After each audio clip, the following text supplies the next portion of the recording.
الأقصى ترامب بيخسى لا يظلم الأمريكا. Secara fitrahnya, perkaitan antara Islam dalam membina sebuah negara adalah satu keperluan masyarakat. Manusia memerlukan pemimpin untuk mengetuai kehidupan bernegara. Selain itu, pembentukan negara Islam juga sangat berkait rapat antara syariat dan pelaksanaan syariat. Tuntutan pelaksanaan syariat ini adalah wajib ke atas semua umat Islam.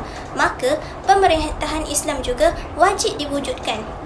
Antara asas untuk membina negara ialah tempat, penduduk dan kekuasaan. Tanpa tiga skop ini, maka sesebuah negara tidak akan terjadi dan tertegak dengan majunya. Untuk membina negara Islam, kekuasaan perlulah dipegang oleh pemimpin dan juga pemimpin hendaklah orang yang Islam, beragama Islam supaya dapat menjadi agama rasmi negara.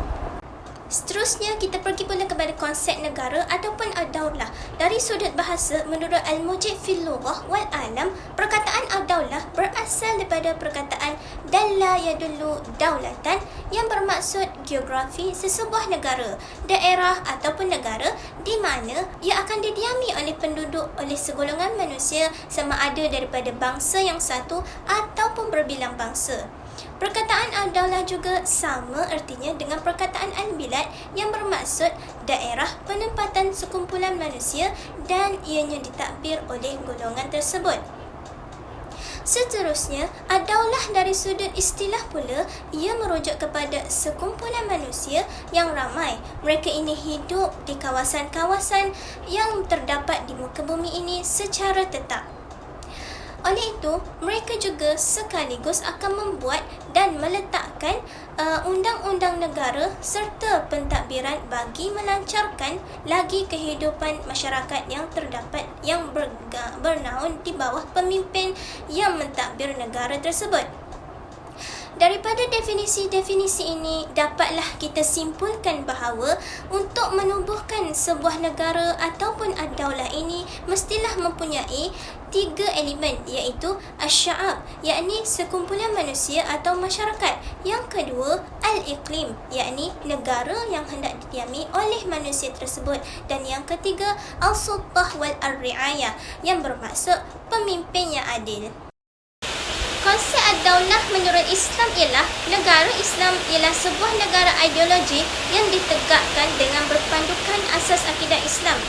Ia juga merupakan satu negara yang melaksanakan undang-undang dan hukum-hukum Islam serta melaksanakan hukum-hukum Islam di bawah kekuasaan dan pemerintahan orang Islam, dan orang Islam beroleh keamanan jika berada di dalamnya. Kemudian, menurut Barat pula, ad-daulah ialah satu komuniti politik yang menakluki sesuatu kawasan dan mempunyai kedaulatan dalaman dan luaran yang boleh menguatkuasakan ataupun memonopoli terhadap penggunaan kekerasan yang wajar difikirkan yang mereka boleh lakukan. Dalam erti kata lain, satu komuniti manusia yang diberi pengiktirafan untuk menggunakan kekerasan dalam satu kawasan. Selain itu, negara ini juga tidak mempunyai sebuah negara rasmi dan menentang agama Islam serta melayan kaum yang beragama Islam dengan layanan yang sangat berbeza. Contohnya, mereka memberi layanan yang begitu keras kepada kaum Islam selain daripada kaum mereka. Terdapat perbezaan antara negara Islam dan negara Barat. Antara perbezaannya adalah dari segi prinsip amanah dan kuasa. Kuasa merupakan matlamat utama yang ini membolehkan golongan sekular ini menggunakan apa sahaja secara untuk memperoleh kuasa. Amanah ini juga, kuasa merupakan wasilah untuk melaksanakan segala tuntutan ilahi. Amanah ini akan dipersoalkan akhlak kelak. Ini menuntut pemimpin negara Islam berhati-hati dalam mentadbir negara. Seterusnya, perbezaan dari prinsip matlamat juga, matlamat akhir di sebuah negara Islam ialah mendapat keredaan daripada Allah Subhanahu Wa Taala. Manakala negara Barat pula, matlamat mereka adalah di dalam sebuah negara sekular ialah kepuasan ingin memuaskan hawa nafsu dan materialisme semata-mata. Mereka secara jelas membuat pemisahan antara agama dan juga pemerintahan. Dan perbezaan dari prinsip khalifah pula, Islam mengiktiraf manusia sebagai khalifah. Sebagaimana tugas khalifah ialah dengan mendirikan agama dan mentadbir dunia dengan agama. Orang yang terlibat dengan politik, manakala golongan sekular pula, orang yang terlibat dengan politik dianggap hanya merupakan politikus sahaja, tiada kaitan dengan Tuhan Rabbul Alamin. Mereka bebas mengatur dan mentadbir dunia mengikut selera mereka. Mereka juga menolak campur tangan agama dalam pentadbiran untuk menguruskan negara mereka. Seterusnya, kita pergi pula kepada konsep pembinaan negara Islam pada zaman Nabi. Hijrah dari Makkah ke Madinah oleh Nabi Muhammad SAW merupakan satu titik permulaan negara Islam yang dibina di Madinah. Yang pertama, pembinaan masjid. Nabi Muhammad SAW telah membina masjid-masjid yang bukan sahaja menjadi tempat ibadat dan penyebaran agama Islam, tetapi ianya juga digunakan untuk menyebarkan pendidikan dan ilmu pengetahuan Islam. Kedua, pembentukan ummah. Nabi Muhammad SAW mempersaudarakan kaum Ansar dan kaum Muhajirin. Seterusnya, Nabi juga mewujudkan Piagam Madinah untuk dijadikan panduan untuk membentukkan sebuah negara Islam yang berdaulat. Seterusnya, Nabi Muhammad SAW mengasaskan pentadbiran negara melalui musyawarah-musyawarah yang dijalankan semasa mewujudkan persaudaraan antara Ansar dan Muhajirin serta kaum Aus dan Khazraj. Selain itu, Nabi juga mewujudkan tentera Islam di Madinah dengan mengadakan hubungan luar. Baginda adalah seorang diplomat yang mengambil inisiatif untuk menghantar perwakilan keluar seperti Mesir, Byzantin dan juga Parsi. Nabi juga menyusun semula struktur ekonomi Madinah.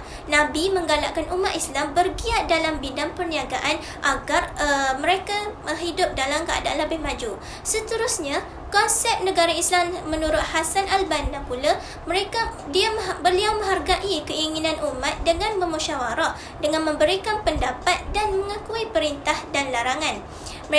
Hasan al-Banna juga merupakan penuh tanggungjawab di pemerintahan dan hadapan Allah serta berhadapan manusia. Selain itu, persatuan umat Islam berdasarkan akidah Islam. Menurut konsep negara Islam, menurut Abu Ala al-Maududi pula, konsep negara Islam itu haruslah berlandaskan dengan hukum Islam dan menurutnya, negara Islam bukan negara Islam jika tanpa adanya hukum Islam. Tujuan negara Islam juga adalah bukan hanya melindungi kebebasan masyarakat semata-mata, akan tetapi negara juga harus mengembangkan sikap adil yang setara dan hal tersebut sudah tertera ada di dalam Al-Quran. Dan akhir sekali, pembahagian kekuasaan menurut pandangan Al-Maududi, dalam pembahagian kekuasaan negara itu terdapat 3 badan, yakni eksekutif, legislatif dan juga yudikatif. Setiap kelengkapan negara dapat memiliki organ yang berbeza yang diharapkan dapat membantu melaksanakan fungsi dan juga tugasnya.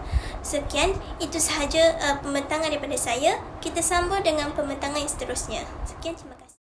Bismillahirrahmanirrahim. Assalamualaikum warahmatullahi wabarakatuh. Nama diberi Siti Hajar binti Abdul Rahim. Nama metrik 054876. Saya akan menyambung pembintangan sahabat saya berkaitan dengan kepentingan pembinaan negara Islam. Saya akan menerangkan daripada aspek sosial, manakala sahabat saya sebentar lagi akan menerangkan dari aspek ekonomi. Daripada aspek sosial, berdasarkan pembinaan negara Madinah dapat dikeluarkan beberapa kepentingan sosial dalam membentuk negara Islam. Antaranya ialah yang pertama, jaminan keadilan sosial, yang mana rakyat dijamin hidup dalam keadaan harmoni tanpa ada kasta dan perbezaan walaupun berlainan agama dan kepercayaan. Selain itu, pentadbiran yang telus serta tidak berlaku penindasan dan kurani. Tidak boleh bersikap zalim seperti menindas golongan yang lemah. Ini merupakan jaminan sosial yang diberikan oleh negara Islam. Yang kedua pula adalah kemerdekaan masyarakat. Daripada kemerdekaan masyarakat ni macam mana? Dia tidak ada lagi penindasan ke atas golongan yang lemah. Mereka hidup dalam kebebasan dan merdeka. Mereka memiliki kebebasan hak asasi daripada sudut hak bersuara, hak beramal, hak bekerja dan sebagainya. Yang ketiga pula, kebebasan beragama. Yang mana dalam sebuah negara Islam, agama rasmi tentunya adalah Islam. Walau bagaimanapun, setiap kaum diberi kebebasan untuk mengamalkan kepercayaan agama dan adat masing-masing. Tiada paksaan dalam beragama di negara Islam, serta jaminan keselamatan tetap diberikan kepada mereka yang bukan beragama Islam.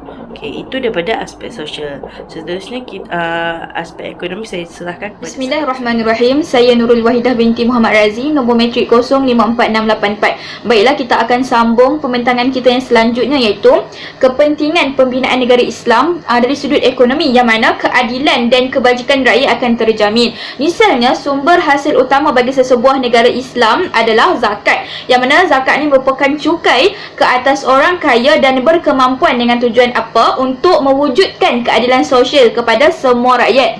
Apa yang dimaksudkan dengan kebajikan dan keadilan rakyat itu terjamin? Menurut Hailani, adil itu adalah bila mana Islam meletakkan tanggungjawab membayar cukai itu kepada semua lapisan masyarakat dan tak meletakkan tanggungjawab tersebut kepada satu kelompok sahaja. Walau bagaimanapun, Islam menghalang pemerintah untuk mengenakan cukai ataupun zakat itu sama kadar dengan golongan kaya. Maksudnya golongan kaya, golongan miskin ni mereka dapat kadar yang sama, tidak. Islam menghalang pemerintah untuk mewajibkan golongan miskin ni membayar sama banyak dengan golongan kaya yang menunaikan zakat tu. Kemudian dari sudut kebajikan, aspek ini boleh dilihat daripada kadar penentuan cukai. Terdapat beberapa perkara yang diketengahkan dalam menjaga kebajikan rakyat. Misalnya, jumlah modal yang dikeluarkan oleh pembayar cukai dan halangan luar kawalan yang menimpa seperti kemerosotan ekonomi, bencana alam dan juga lain-lain. Dan slide yang seterusnya iaitu isu-isu pembinaan negara Islam. Iaitu terdapat dua isu yang kami ketengahkan dalam slide kami ini, iaitu melibatkan negara bangsa dan juga Muslim Demokrat itu sendiri. Okey, sepintas lalu kita masuk kepada negara bangsa. Apa yang dimaksudkan dengan negara bangsa? Jadi negara bangsa ni merujuk kepada satu konsep atau entiti politik yang menggabungkan antara dua elemen, iaitu negara dan bangsa. Ataupun dari sudut makna yang lain, menurut Nurkolis Majid 2004, negara bangsa ni adalah satu gagasan tentang negara yang didirikan untuk seluruh bangsa atau untuk seluruh umat. Di slide yang berikutnya mengenai rentetan lah bagaimana timbulnya nation state misalnya di Malaysia ini. Iaitu ini ringkasan isu dan penjelasannya adalah seperti berikut. Okey, menurut ringkasan yang saya telah paparkan sebentar tadi, seperti kita sedia maklum bahawa kita merdeka pada tahun 1997 dan pembentukan Malaysia itu sendiri pada tahun 1963. Kemudian rentetan daripada itu berlakunya peristiwa 13 Mei 1969, maafkan saya, dan yang melibatkan rusuhan antara kaum. Jadi kerajaan untuk memulihkan keadaan sebegini, kerajaan mengambil inisiatif untuk mewujudkan nation state, iaitu menggabungkan seluruh kaum, seluruh etnik dalam satu negara. Kemudian dalam proses untuk Allahumma Sayyidina Muhammad, proses untuk memantapkan lagi konsep nation state, Tun Dr. Mahathir telah memperkenalkan wawasan 2020 pada tahun 1991, yang mana bermatlamatkan yang pertamalah, cabaran yang pertama iaitu mewujudkan bangsa Malaysia yang bersatu padu dan mempunyai matlamat yang serupa dan dikongsi bersama, berintegrasi di peringkat wilayah antara kaum berasaskan persamaan hak dan keadilan. Jadi inilah yang menjadi isu dalam terbinanya sesebuah negara bangsa, ya. Seterusnya, sebagai cadangan penyelesaian bagi masalah nation state ni adalah kita perlu mengamalkan wasatiyah dalam beragama. Bagaimana masyarakat Islam perlu mengamalkan konsep wasatiyah dalam beragama, iaitu mengimbangi pengamalan agama Islam di Malaysia misalnya, dan pada masa yang sama menyerap nilai-nilai Islam kepada masyarakat tanpa mengira kaum serta menunjukkan nilai-nilai Islam yang sebenar. Dalam arti kata lain, mengimbangi antara keperluan dan kehendak, iaitu keperluan seorang Muslim adalah melaksanakan perintah Allah, amar ma'ruf nahi munkar, melaksanakan perintah Allah dan menjauhi segala larangannya. Manakala Allahumma Sayyidina Muhammad, kehendak seorang Muslim adalah mewujudkan negara Islam yang syumul secara produktif dari sudut pengamalan agama, seperti negara-negara Islam yang lain dari sudut pelaksanaan hukum hudud dan sebagainya. Seterusnya, sebagai refleksi dakwah bagi bahagian saya, matlamat mewujudkan sesebuah negara Islam akan menjadi sukar sekiranya Muslim memegang prinsip mementingkan diri sendiri dan mengabaikan hak-hak kaum lain. Pelaksanaan Islam secara seimbang membawa maksud memastikan kehendak matlamat Islam itu tercapai dalam masa yang pendek maupun panjang. Sebagai contoh, Islam perlu menghormati setiap hak-hak golongan bukan Islam dan mencontohi akhlak Rasulullah SAW dalam menyantuni golongan bukan Islam. Walau bagaimanapun, para pendakwah seharusnya memainkan peranan dengan menggunakan pendekatan yang kreatif dalam menunjukkan nilai-nilai Islam. Pada masa yang sama, menggunakan konsep wasatiyah serta menjadikan Al-Quran dan As-Sunnah sebagai kayu ukur pelaksanaan dakwahnya. Yang berlaku dalam pembinaan negara Islam adalah berkaitan dengan Muslim Demokrat. Muslim Demokrat ni menekankan identitinya sebagai seorang demokrat berbanding identiti seorang Muslim. Demokrat ni bermaksud seseorang yang kuat menyokong dan memperjuangkan demokrasi. Jadi kita dapat lihat yang apa yang didokong oleh Muslim Demokrat adalah demokrasi. Kalau Islamisme, kita dapat melihat mereka memperjuangkan negara Islam itu. Tapi kalau Muslim Demokrat, mereka memperjuangkan demokrasi. Istilah demokrasi dalam perspektif moden membawa kepada pelbagai definisi yang dipecahkan kepada dua bentuk tafsiran, iaitu pertamanya dari aspek nilai dan yang keduanya daripada aspek sistem pemerintahan. Aspek nilai ini dikaitkan dengan beberapa prinsip politik, iaitu kedaulatan rakyat, hak persamaan, majoritarianisme dan kebebasan. Manakala aspek sistem pemerintahan pula ia dikaitkan dengan pilihan raya, perwakilan, referendum, undian dan seumpamanya. Seterusnya kita lihat kepada Islam dan demokrasi. Maksudnya demokrasi ni dari sudut Islam. Sistem politik Islam dan demokrasi berasal dari latar belakang yang berbeza, di mana sistem politik Islam ni adalah berdasarkan wahyu, manakala demokrasi adalah ideologi politik buatan manusia. Populariti sistem demokrasi pada masa kini membuatkan para ulama mengkaji berkaitan antara demokrasi dan syariah Islam. Teori-teori politik Islam itu sendiri adalah bersifat umum kerana ia hanya memberikan beberapa garis panduan sejagat. Al-Quran sebagai sumber utama dalam undang-undang Islam, tapi Al-Quran tidak menyatakan secara khusus aspek dan prosedur sistem politik Islam. Oleh itu, isu utama dalam perbincangan ini adalah sama ada teori demokrasi bertentangan atau tidak dengan prinsip umum politik Islam, dan adakah Islam serasi dengan konsep moden seperti hak asasi manusia, keadilan asasi dan demokrasi. Untuk menjawab persoalan-persoalan tersebut, kita lihat kepada pandangan ulama berkaitan dengan demokrasi. Dalam pandangan ulama ni ada dua perspektif. Satu perspektif yang menentang demokrasi, dan yang kedua adalah yang menerima demokrasi.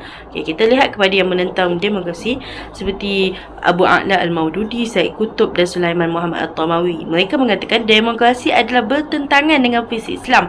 Kerana apa? Kerana ia meletakkan kedaulatan majoriti lebih daripada perintah Allah.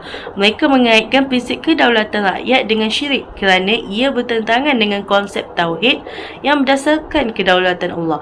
Di samping itu, mereka turut berpendapat bahawa sumber tertinggi dalam undang-undang Islam adalah Allah dan manusia tidak mempunyai hak untuk membuat undang-undang yang bertentangan dengannya. Itu pendapat mereka. Yang kedua pula adalah pendapat ulama yang menyokong demokrasi.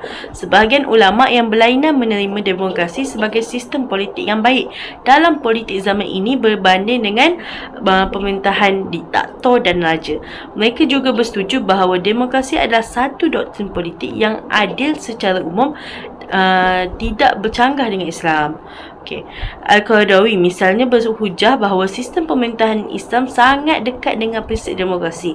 Kerana apa? Kerana ia adalah sebuah negara sivil yang ditubuhkan atas dasar persetujuan bersama, yakni syura, konsep politik yakni bai'ah, dan hak untuk memilih pemimpin melalui pilihan raya yang bebas dan adil.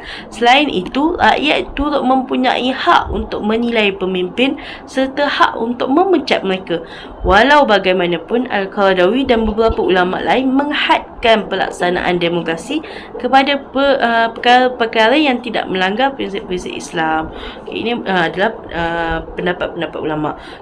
Berdasarkan pandangan saya, untuk zaman sekarang ni, realiti pembinaan negara Islam zaman sekarang ini, jadi prinsip demokrasi ni boleh diamalkan di negara Islam kerana dari sudut aliran pemikiran manusia yang pelbagai pada zaman kini, dan juga dan juga jenis struktur negara Islam zaman kini, ia memerlukan kepada demokrasi, yakni hak bersuara. Rakyat memerlukan hak bersuara, hak asasi mereka. Jadi sistem demokrasi ini boleh dipakai pada zaman ini, tapi kita perlu menghadkan mengikut prinsip-prinsip Islam yang mana yang telah dibina temboknya pada zaman Nabi. Nabi telah membina tembok bagaimana pembinaan negara Islam yang baik. Jadi kita boleh mengaplikasikan demokrasi ini, tapi tidak boleh bercanggah dengan apa yang telah ditetapkan. Okey, itu.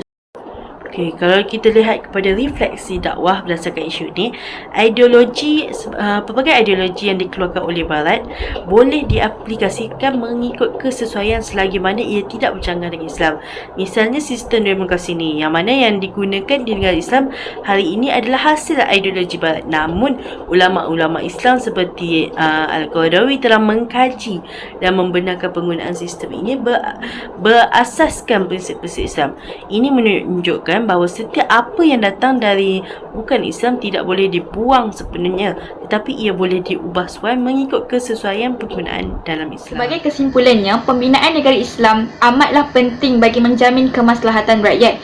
Islam merupakan agama yang syumul dan meliputi segenap aspek kehidupan masyarakat, sama ada dari sudut sosial, ekonomi, muamalat, perundangan dan berbagai lagi. Setiap isu yang menjadi penghalang dari terbinanya sesebuah negara Islam perlu ditangani oleh semua lapisan masyarakat dan bukan yang terletak pada pemimpin semata-mata. Oleh itu, setiap individu perlu berganding bahu sekiranya ingin menuju kebahagiaan yang hakiki, iaitu keredaan Allah Subhanahu wa taala. Justeru inilah akhlak dan teladan yang ditonjolkan oleh Rasulullah sallallahu alaihi wasallam dalam membina sesebuah negara Islam di Madinah sebagai panduan dalam melaksanakan sesebuah negara Islam. Baik, itu sahaja daripada kumpulan kami. Sekian, terima kasih.